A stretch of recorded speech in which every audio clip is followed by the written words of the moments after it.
bonehead guitars. Let's go build some junk.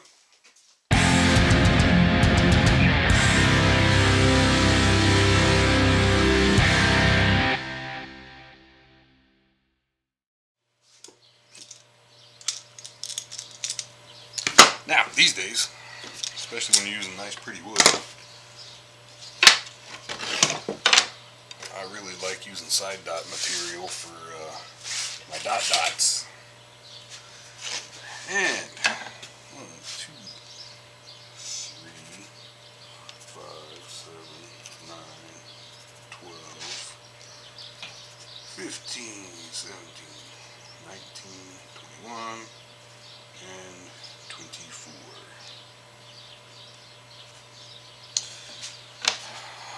What I have been doing is I'll do a 1/4 inch off of the corner. Well, off of this corner. So,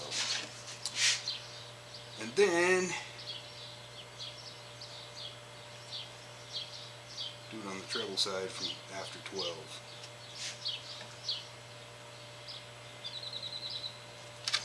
Of course, on 12, just do another 1/4 inch deeper for a second dot.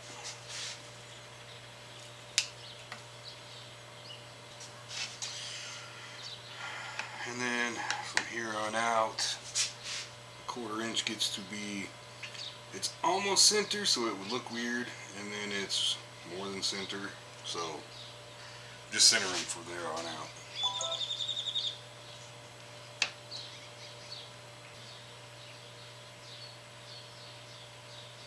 I'm not going to punch them yet, just drawing them at the moment. Mostly because I want to see where my inlays are going to go. Well, my inlay. Want those a little darker so you don't lose them. And wahoo. I think I'm going to try to do a bone on the 12 again though. So I got to make a bone out of Wenge. I never can remember my dimensions until I get the board drawn out. It looks like about 1 1/4 inches by 1/2 inch is about the sweet spot for making the bone look good. I need to just finally break down and make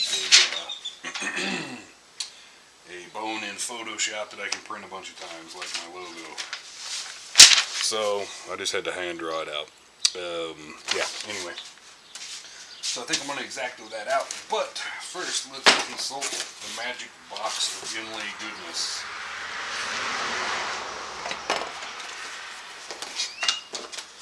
I need a little piece of Wenge, preferably thinner than that. Shit's a 1/4 inch thick. 1/4 inch, 1/4 inch, 1/4 inch.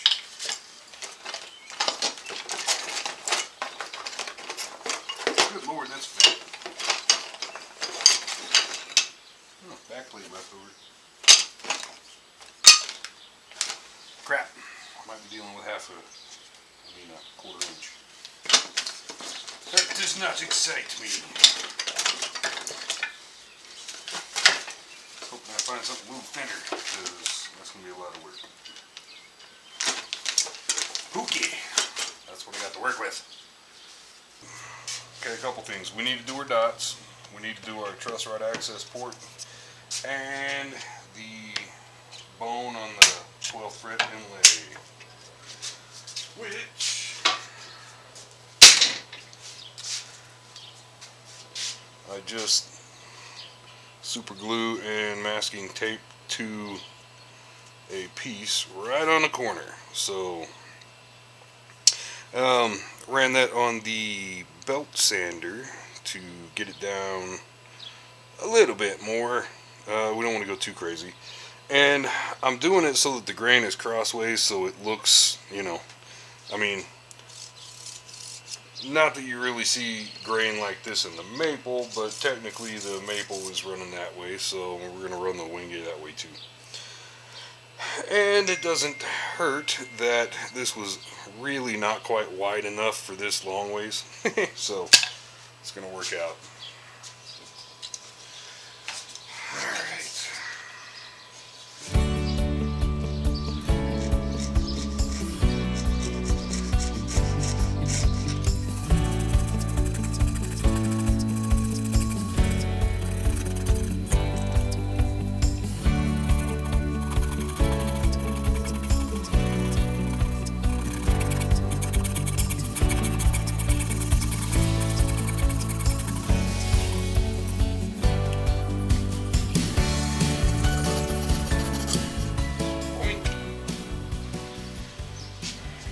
And there we go. Now, really.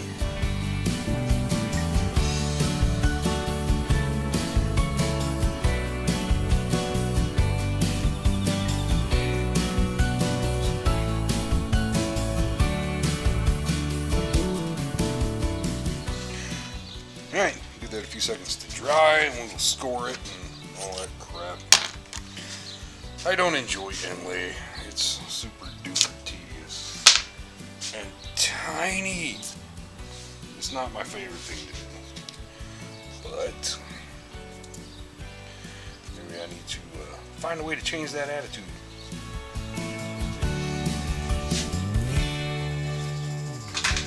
Definitely not my favorite task.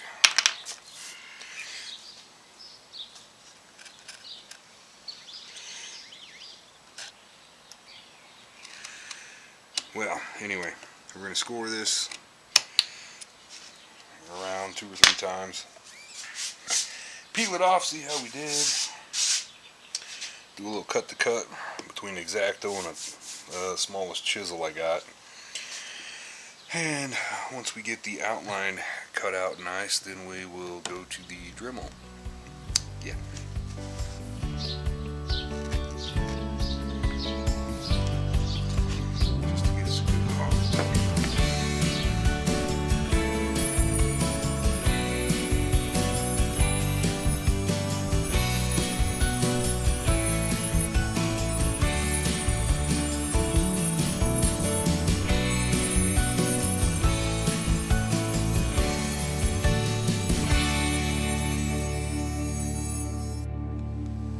Lather, rinse, repeat.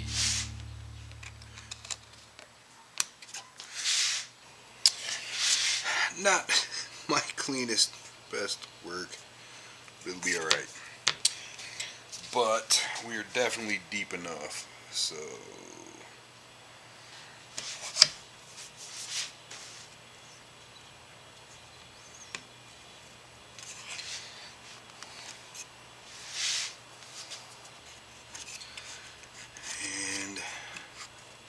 after this dries, we will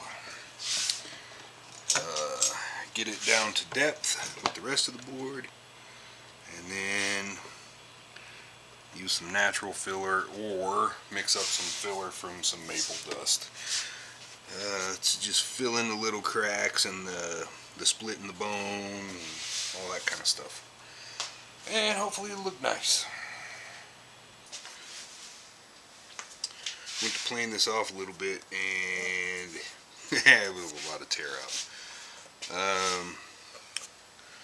And there's one little spot out here on the edge where it tore out deep enough that it's a little below surface. So we're going to mix up some Wenge filler and fill that out. And after after that's dry and cleaned up, then we can natural filler all the other screw ups.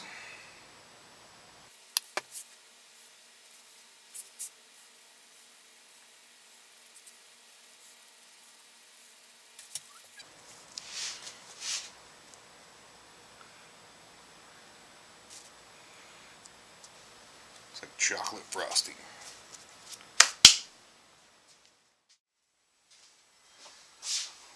Thanks for sticking around. Hope you enjoyed it. Like this video. Go subscribe. See me back here next time. We got more stuff to do.